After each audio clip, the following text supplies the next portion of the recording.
Hello and welcome to Open. I'm Rhina Valentin, your host y Café con Leche for the next hour. Always inviting you to get social with us. That's right. Tweet us and follow us on Instagram at BronxNet TV or like us on Facebook at Open BronxNet Television. And of course, while you're there, don't forget, follow moi on Twitter, FB, Instagram, Insta Stories, LinkedIn, and Snapchat at Rhina Valentin.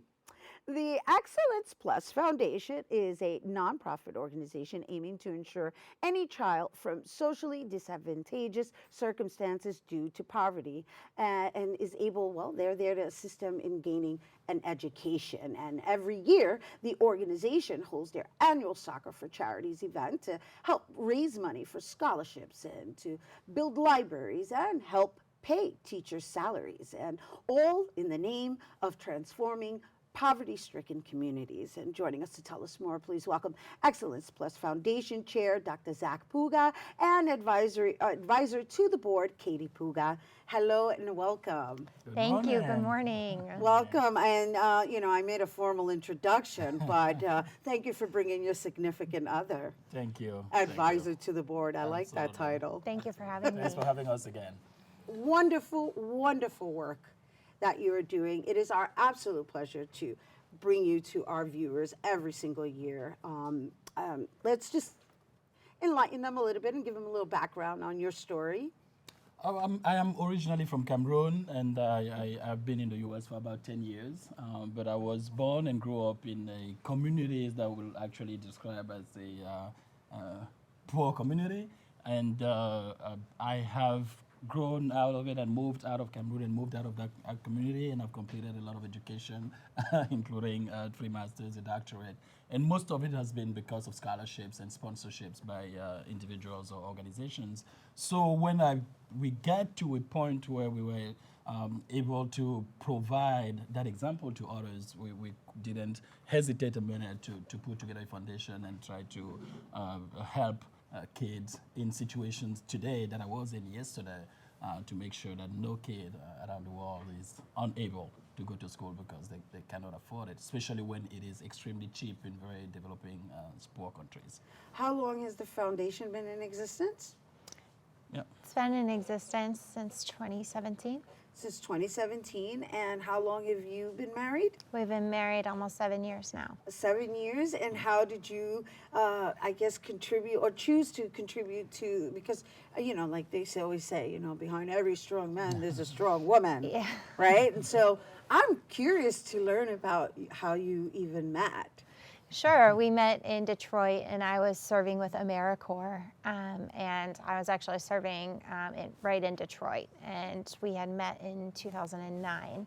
I'm very passionate about education, and I have a background in social work and nonprofit leadership, and we really clicked on our passion in terms of assisting education. That's lovely. It's wonderful, right? Yeah, Because it's like you work together and you're together. And Yes. And the clicking on the passion for education came in, of course, later when we decided to endeavor.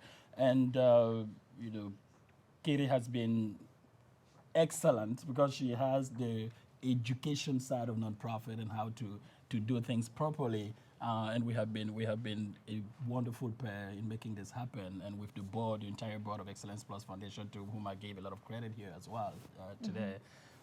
So it's been wonderful what we have been able to do and what the board and Excellence Plus has been able to do. And it's great to be on the show to talk about Excellence Plus because I always get a little bit surprised to meet people who don't know there are still kids around the world who are not able to afford a $30 tuition a year.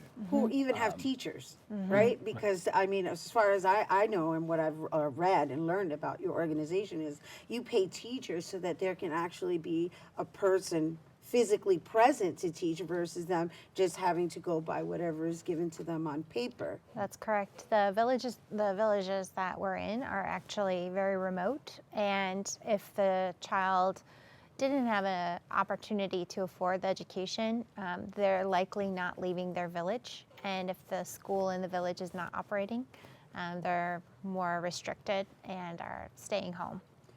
And to add to that, the reason why the school may not be functioning is because you will have school, you will have the kids in the village, but you would not necessarily have a teacher. because most teachers are government employees, and sometimes when they are sent into a village where there's no electricity or water, they prefer not to go. So one aspect we have been engaged in is to try to provide some of these remote villages schools with a teacher that we can sponsor, and we do yearly contracts, renewable, depending on how the teachers and the schools are getting along. Well, let's share some of your success stories since you've taken on this responsibility. It's a big responsibility, but it's so admirable. Thank you. Yes. We, last year, the overall test examination rate was about 93%. The students that we serve are 1st through 6th grade, and a majority of the village has under a 3rd grade reading level, both adults and children. So that really is significant, that the children are exceeding their examinations, and just gives you a sense of the potential that they already have. Yep. So, Dr. Pouga, Yes. I also understand that you have been able to build a library, and I can only imagine the importance that must be to a village. Like, let's talk about those steps. Yeah, it's extremely important because most of these kids, and I'm starting with the end of the story, most of these kids will be or have seen and held the book for the first time in September last month. Last year, as part of the event we did at the soccer for charity event, we raised about $15,000, and we decided to embark into offering a library into one of these villages we work on, and we were able to find an organization in France that actually, because Cameroon and the area we're working in Cameroon is mostly French speaking, so we found an organization in France called Books Without Borders that were able to provide 22,000 books to us that Wow. we shipped to Cameroon. And today the library is fully functioning, and we have a full-time librarian, and the kids have been able to hold books, more or less own books, which somewhat of a wild dream if we go back just a year ago. It's really awesome. It is also, I'm looking at the way you're admiring him, Yeah. and I'm just taking in this Yes. relationship. What's it like being married to a miracle worker? Oh my goodness.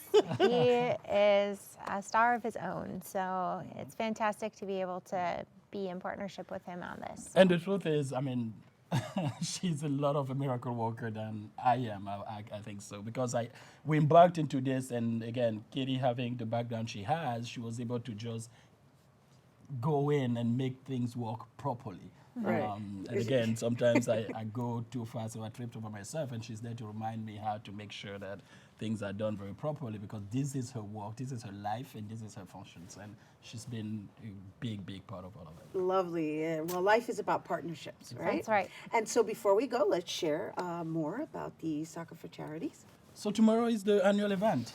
We do it once a year, and we started this about 7-8 years ago, and this will be our 6th edition in New York. And we start at Riverside Park on the Upper West Side of Manhattan tomorrow morning at 9 o'clock. And again, tomorrow morning, 9 o'clock, Riverside Park. We're planning to have a wonderful time. We have 16 teams, so we're running a World Cup tournament where every team is guaranteed 3 games. And then we'll have the final. I didn't bring it this morning, but we have a golden trophy again. And our goal this year was to raise $15,000 again. And as we're checking You this morning. succeeded in doing that, we and did that then last year. some last year. And then some. Yes. So as we were- Congratulations on that. Thank you. you. Thank you. And you were a big part of that as well. Thank at Bronx you News, so much, thank you Bronx for having News. us. So as we checked this one before just getting on the set, we were almost at $14,000. So we are confident we'll get and probably exceed the 15,000. But tomorrow is 70 degrees. It is Riverside Park. It is beautiful. We're going to have families. We're going to have friends. We're going to have players. But it's a 16-team soccer tournament that we're very, very looking forward to. And who doesn't like real football? Right. Oh, okay. I don't know. That's a matter of opinion. I'm not going to even touch that one. Yeah. Ooh, those are fighting words. Yes. That's a good one. But it is real football. Matter of opinion, but okay. Yes. It's all good. And of course, thank you for making sure you bring it here to our viewers. And Thank it is you. our absolute pleasure to be a contribution in whatever way we can. Yes. Here's to, Fantastic. of course, contributing to the next generation and paying it forward. So Thank you very much. Still Thank looking you. forward to having you on my team. Oh my gosh, there Thank we go you so again. much. He's like, I thought I was on your team. Yes. No, to play. Oh, to play soccer. You are on my team. Thanks for having Yes, us okay, again. just making sure.